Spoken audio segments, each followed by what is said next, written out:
घटा घटा घटा। हेलो, वही कर दे बेटा जहां थी।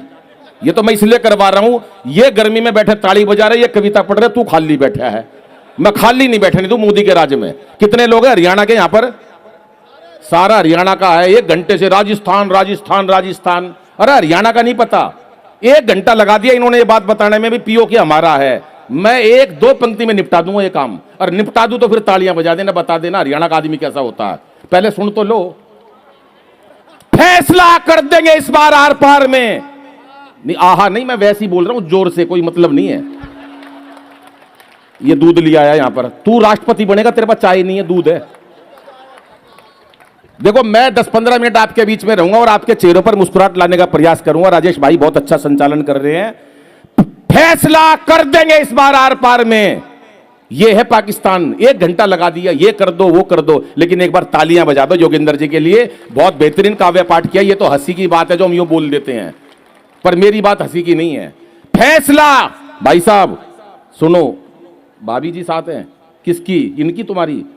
मतलब कुल मिला के ये है कि हंस लो जो जिसको हंसना है, जो होना था वो हो लिया, अब हंसने का काम है। फैसला कर देंगे इस बार आर पार में, लाहौर और कराची को मिला देंगे दिल्ली एनसीआर में। वाह वाह, बात खत्म। ये है, ये सीटी बजाई। ये केजरीवाल के भी मंत्री आए हुए हैं। कोई टेंशन नहीं लेनी किसी प्रकार की। राजेश भाई सुनो मेरी बात, हां ले जाओ इनको, लाला को। अरे जा, थोड़ा सा घटा, ई को घटा, दोस्ती को घटा दे। मस्ती में रहना चाहिए, कोई टेंशन नहीं लेना चाहिए। हैं हंसराज भाई? कहां गए हमारे पवन सिंह कंसल जी? ये बताइए अभी कोरोना की बात, कोरोना का समय गया बहन जी। सुरेश भाई क्या दिन नहीं देखे हमने सर, कोरोना का समय गया। आज हम भगवान की कृपा से यहां जिंदा बचे हुए हैं। क्यों भाई साहब, पढ़े लिखे लग रहे हो आप, इसलिए कह रहा हूं। क्या दिन नहीं देखे हमने? वही लुगाई देखी 2 साल तक, सवेरे से शाम तक वही। काम वाली आती नहीं थी, लुगाई नहाती नहीं थी, मेकअप का सामान खत्म हो गया। मेरे बराबर में खड़ी बोली चाय ले ले। मैं तू कौन है? बोली मैं ही तो तेरे साथ 30 साल से। इतने लोग कोरोना से नहीं मरे जितने लुगाई की शक्ल देख के मर गए। बजाओ एक बार मिलके ताली साहब, क्योंकि हंसना हंसाना, थोड़ी आवाज बढ़ा दे दोस्त, बहुत दम लगाना पड़ रहा है इसमें दोनों तरफ। हंसना हंसाना आदत है मेरी, अपना बनाना आदत है मेरी, लोग तो मुंह फेर के चल देते हैं, आवाज दे के बुलाना आदत है मेरी, आवाज दे के बुलाना। टेंशन बना रखी है, जिंदगी को टेंशन बना रखा है। कोई टेंशन मत रखो। अटल बिहारी जी थे, कवि थे, गुजरी इसके अंदर आवाज कुछ ठीक कर। अटल बिहारी जी थे, कवि थे, लेकिन क्या बने वो देश के प्रधानमंत्री। बिल्कुल जिंदा दिल, बस ऐसे व्यक्ति कि कभी डरे नहीं किसी से भी। जहां जो बात कही मर्दों की तरह कही। जिस टाइम पाकिस्तान ने धमकी दी, अमेरिका बोला कि आप ऐसे करोगे तो पाकिस्तान सुबेरे बम फेंक देगा। अटल जी ने कह दिया अगर सुबेरे ऐसा हो गया तो नक्शे पे पाकिस्तान नहीं मिलेगा। ये अटल बिहारी वाजपेयी थे, लेकिन उतने ही जिंदा दिल भी थे, उतने ही जिंदा दिल थे अटल बिहारी जी। पोखरण विस्फोट करा, देखो मस्ती और ठाका कहां से निकाल के लाया हूं। पोखरण विस्फोट हुआ, रात को 12:30 बजे फोन करा उन्होंने अब्दुल कलाम जी को, अब्दुल कलाम साहब पोखरण विस्फोट करना है सुबेरे, और सारे विश्व की निगाहें हमारी तरफ हैं, क्या सारी तैयारियां हो चुकी? उधर से कलाम साहब बोले हां प्रधानमंत्री महोदय सारी तैयारियां हो चुकी, पर यह बताओ ये बात कहीं लीक तो नहीं हुई? अटल बिहारी बोले लीक कहां से होगी, ना तेरा ब्याह होया। एक बार हाथ खड़े करके बजाओ तालियां। हां थोड़ी बढ़ा दे यार, मजा नहीं आ रहा। इको डाल दे जरा, बहुत मेहनत करनी पड़ रही है। हाँ मस्ती से जिंदगी, मस्ती से जीनी चाहिए सर। महावीर भाई हमेशा टेंशन में, कोई टेंशन में नहीं।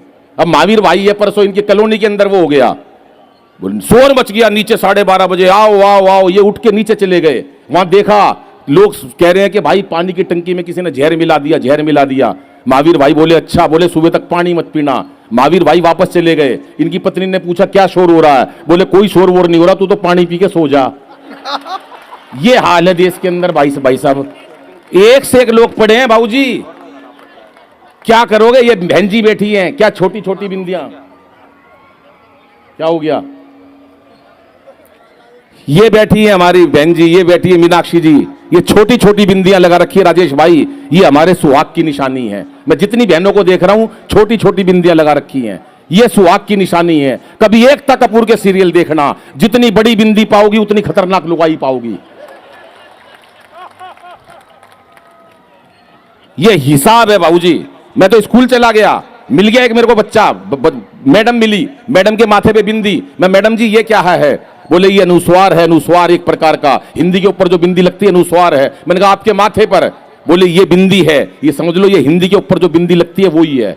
मैं घर आया, मेरे को भाभी जी मिली मेरी, मैं नमस्ते भाभी जी नमस्ते। मैंने कहा ये क्या है? बोले तुम्हारे भैया। मैं यार भैया तो दुकान गया, यहां कहां टंगा पड़ा है? थोड़ी अंदर गया, भाई साहब चाची मिली बैठी हुई। मैं चाची जी ये? बोले तुम्हारे चाचा। और थोड़ा भीतर गया, वहां बुआ जी बैठी, बुआ जी बूढ़ी थी। मैं बुआ जी ये क्या है? बोले तुम्हारे फूफा जी। मैंने कहा यार सारा परिवार यहां बैठा, दुकान कौन गया? खैर यहां तक कोई दिक्कत नहीं है। सुबेरे में टॉयलेट में गया, बाथरूम में, भाई साहब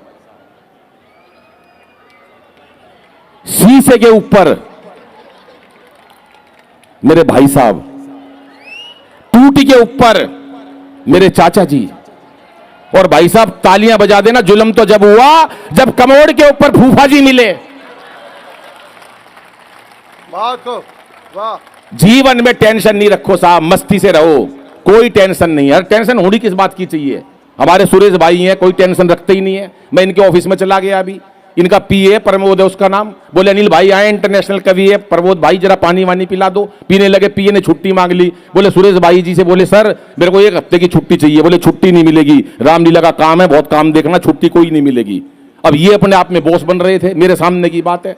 पीए से बोले छुट्टी नहीं मिलेगी, पीए बोला जी छुट्टी तो लेके रहूंगा।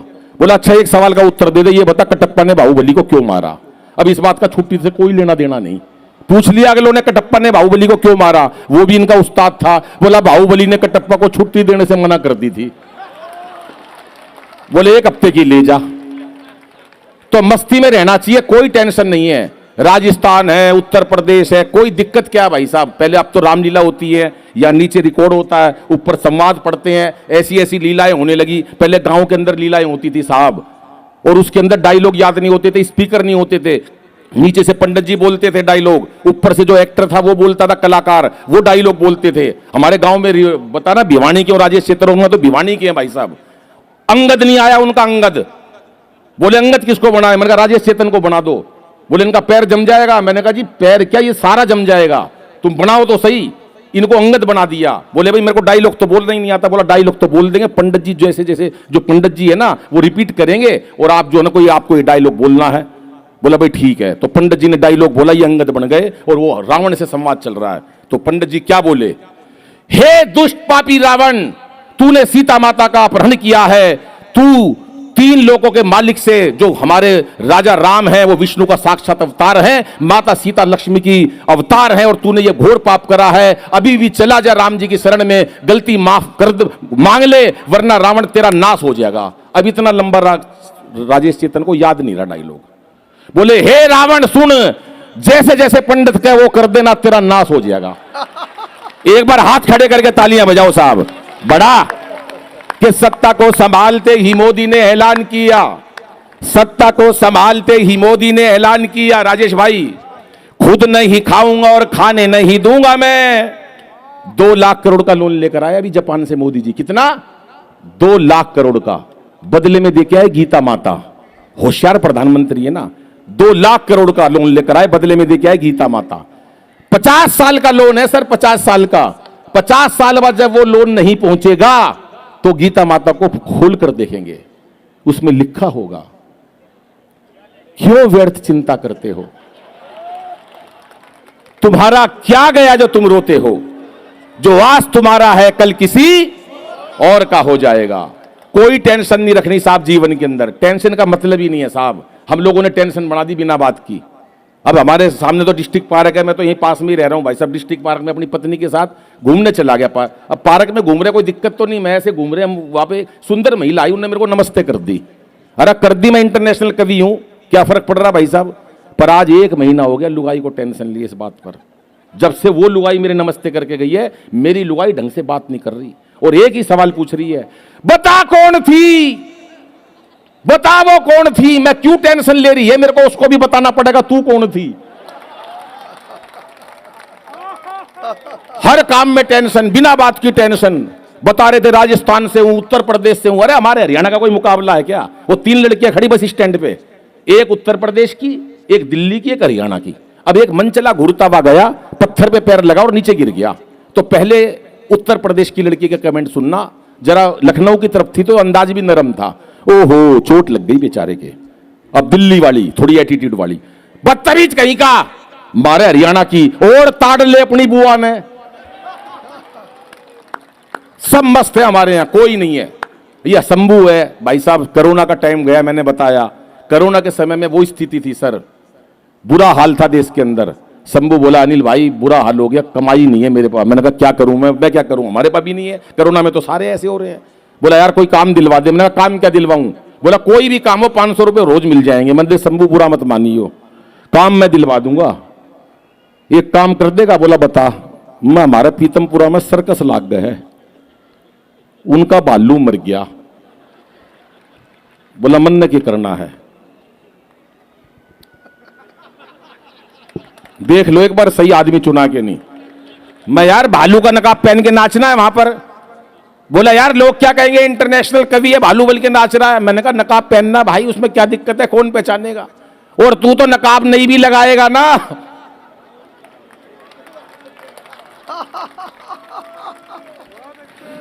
मैं स्कूटर पे ले गया भाई साहब, इसको 5 साल पहले रोनी बुलाया था मैंने। स्कूटर चला रहा था, पीछे ऐसे बाल खोल के बैठा, 3 लड़के साथ हो लिए मेरे, काफी दूर तक पीछा करा मेरा, मधुबन चौक तक। तो मैंने कहा शर्म नहीं आती? बोला शर्म तो तेरे को आनी चाहिए, ऐसी लुगाई बिठा रखी है तूने। तालियां थोड़ी है जैन साहब। दोस्तों जीवन में कोई टेंशन मत रखना, टेंशन रखने का काम ही नहीं है। हम लोगों ने क्या जीवन को ऐसा बना दिया है। एक डॉक्टर के एक हॉस्पिटल के बाहर 2 पंक्तियां लिखी थी कि हंस बोल लेते दिल खोल कर यदि यारों के साथ, तो हमें ना खोलना पड़ता यूं औजारों के साथ। इसलिए टेंशन मत रखो, ये जीवन ईश्वर ने दिया है, हर एक की अपनी ड्यूटी लगा रखी है। 4 पंक्तियां पढ़ता हूं और आप बताना कि जीवन का फलसफा क्या है। बन जाओ प्राइम मिनिस्टर, कोई फर्क नहीं पड़ता, बन जाओ अमिताभ बच्चन या मोदी, कोई फर्क नहीं पड़ता, अंबानी बन जाओ चाहे, क्या फर्क पड़ेगा? जिसकी जो ड्यूटी लगा रखी है ईश्वर ने लगा रखी है। लेकिन 4 पंक्तियों का फलसफा बताता हूं कि चेहरे पर हंसी और दिल में खुशी होती है, चेहरे पर हंसी और दिल में खुशी होती है, सही मायनों में यही जिंदगी होती है। इसके अलावा कुछ नहीं है विनय सिंगल भाई, कि चेहरे पर हंसी और दिल में खुशी होती है, सही मायनों में यही जिंदगी होती है। और हंसना किसी इबादत से कम नहीं, किसी और को हंसा दो तो बंदगी होती है, किसी और को हंसा दो तो बंदगी होती है। अलग अलग टेंशन बना रखी है हमने, और टेंशन रखनी नहीं चाहिए। वो मेरा एक दोस्त आया मेरे पास, मेरे से बोला यार दादाजी गुजर गए। मैं क्या हो गया? बोला यार रामदेव ने मरवा दिए। तेरे दादाजी रामदेव जी ने कैसे मरवा दिए? बोला यार टीवी के सामने योग सीख रहे थे सुबह 4 बजे, दादा मेरे भोले वाले। बाबा बोला जैसे जैसे कहूं ऐसे वैसे करते जाना। बाबा बोला सांस खींचो, दादाजी ने खींच ली। बाबा बोला और खींचो, दादाजी ने यहां तक खींच ली। इतनी देर में यार लाइट चली गई। वाह, थोड़ी देर में भगवान ने मेरा दादाजी खींच लिया, इतनी देर में लाइट आ गई। बाबा टीवी से बोल रहे थे कि इस प्रकार से तमाम रोगों का निवारण किया जाता है। वाह, अद्भुत खेल है यहां पर। लेकिन आपने देखा होगा जब मोदी जी का चुनाव था, थोड़ा इको डाल दे भैया, जब मोदी जी का चुनाव था 2024 का, तो मेरी एक टीवी में पैरोडी जो बड़ी मशहूर हुई, उस पैरोडी की कुछ पंक्तियां सुनाता हूं और एक हास्य कविता, क्योंकि मुझे बताया गया कि सब कवियों के लिए केवल 15 मिनट बची है। सुनिएगा। खड़गे जी की मीटिंग चल रही, कांग्रेसी लोग बैठे हुए सारे, बोले भाई मोदी हमारी इतनी सीट आएंगी, हमारी इतनी सीटें आएंगी। बोला भाई सीट तो इतनी आएंगी, ये बताओ मोदी की टक्कर में कौन खड़ा होगा? तो खड़गे जी ने एक एक से पूछा, तो पहले केजरीवाल से पूछा, फिर अखिलेश जी से पूछा कि मोदी जी की टक्कर में कौन खड़ा होगा। सुनना, पैरोडी का आनंद लेना। क्या बोले वो साहब कि 2024 में, डाल दे थोड़ा इको, कि 2024 में मोदी जी को कैसे है हराना। अरे इको मत डाल भाई, तेरे बुझा दी आवाज। मोदी जी को कैसे है हराना। तो केजरीवाल साहब क्या बोले कि मुझे मत लड़ाना, मुझे मत फसाना, अरे मुझे मत लड़ाना, मुझे मत फसाना। बोले क्यों? क्या बोले केजरीवाल साहब कि भूला नहीं हूं यारों अब तक काशी, तब से रुकी ना मेरी अब तक खांसी, और मेरा ये तजुर्बा है, मेरा ये तजुर्बा है पुराना, लेकिन मुझे मत लड़ाना, मुझे मत फसाना, मुझे मत लड़ाना। बड़ा अच्छी सुन रही है बहनें हमारी, प्रणाम करता हूं आपको। परसों मेरा ऐसी कवि सम्मेलन, ऐसी 3 महिला बैठी, एक महिला 15 मिनट से गुस्से में घूर रही मेरे को, आई होगी घर में कलेश करके, मेरे को क्या लेना देना। मैंने बूझ लिया, मैंने कहा बहन जी मुझसे कोई गलती हो गई क्या? बोली नहीं, तेरी शकल मेरी सास से मिलती है। कर लो, किस किस की टेंशन दूर करोगे। एक से एक लोग पड़े हैं भाई साहब, मस्त लोग हैं, लेकिन आज सच्ची बड़े कोई नेता नहीं आया। आदरणीय बासिया जी पता नहीं यहाँ बैठे हैं, सुन रहे हैं, मेहनत इतनी करते हैं, हमारे विजय भाई भी, लेकिन आज बैठे भी नहीं है। एक कविता सुनाता हूं साहब, लेकिन 4 पंक्तियां पहले बेटियों के लिए कहना चाहूंगा कि हम बेटियों को गर्भ में मार देते हैं, चाहे वो राजस्थान हो, हरियाणा हो, ये परंपरा ज्यादा थी। तब 4 पंक्तियां बेटियों के लिए कहना चाहूंगा कि इसे बेटा बना पालो तो ये इतिहास छू लेगी, इसे बेटा बना पालो तो ये इतिहास छू लेगी, करो विश्वास बेटी पर तो ये विश्वास छू लेगी, कभी जीवन में बेटी को नजरअंदाज मत करना, जरा से पंख खोलोगे तो ये आकाश छू लेगी, जरा से पंख खोलोगे तो ये आकाश छू लेगी। इतनी अच्छी कविता पढ़ी देशभक्ति की हमारे योगेंद्र भाई ने, कमाल था, सच्ची देशभक्ति थी।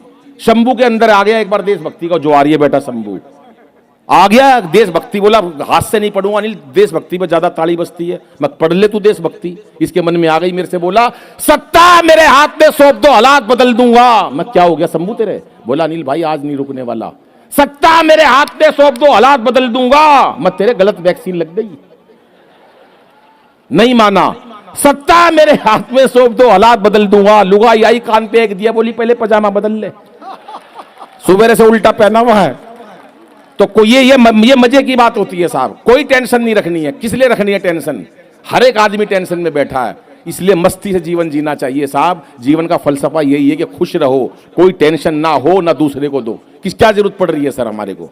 एक अंतिम कविता पढ़ता हूं, जितना मेरे को राजेश भाई ने टाइम दिया उसमें एक अंतिम कविता पढ़कर अपना स्थान लेता हूं। मैं भी पीयू ब्लॉक में लगभग 7-8 बार आया, बड़ा मन से सुना और यहाँ के श्रोता अद्भुत हैं साहब, मैं आपको प्रणाम करता हूं। और आप लोगों ने जितने मन से सुना, मुझे भी, सब कवियों को भी। एक अंतिम कविता आज मैं वो पढ़ना चाहता हूं जो आजकल परिवेश चल रहा है। मैं अग्रवाल समाज की बात नहीं करता, मैं हर समाज की बात कर रहा हूं। हमारे बच्चे 30-30, 35-35 साल के हो रहे हैं। हमारे को इस संस्कार के मंच से देश की बात भी करनी चाहिए, श्रृंगार की बात भी करनी चाहिए, हंसी की बात भी करनी चाहिए, लेकिन समाज के अंदर जो गलत बात चल रही है उस पर भी व्यंग करना चाहिए। अभी हम एक कैंसर इंस्टीट्यूट में गए थे, मीनाक्षी जी थी, राजेश भाई थे, तो डॉक्टर साहब ने ये बात बताई उस कैंसर इंस्टीट्यूट में, बड़ा अधिवेशन था। और उस बात को कहते हुए मेरे को थोड़ा डर भी लगता है इस पवित्र मन से। वो बोले जिन बच्चों की शादियां लेट हो रही हैं, और जब जो बेटियां हैं हमारी 30-35 साल के बाद जब उनको जन्म देना होता बच्चों को, तो कुछ महिलाएं कैंसर पीड़ित हो जाती हैं। आज हमको 10 में से 10 नंबर चाहिए। अगर लड़के को देख रहे हैं तो 10 में से 10 हो, 9 में कोई कंप्रोमाइज नहीं है। उसकी अच्छी तनख्वाह भी हो, अकेले भी रहते हो, पैकेज बहुत तगड़ा हो, बहुत खूबसूरत हो, 6 फुट हाइट हो, बढ़िया हो, घुमाने फिराने वाला हो, दूसरे बहन भाई ना हो, ना जाने क्या क्या क्राइटेरिया बना लिए। ऐसी आदमियों ने भी बना ली है। लड़की के अंदर 10 की 10 खूबी होनी चाहिए, 9 है तो फेल है।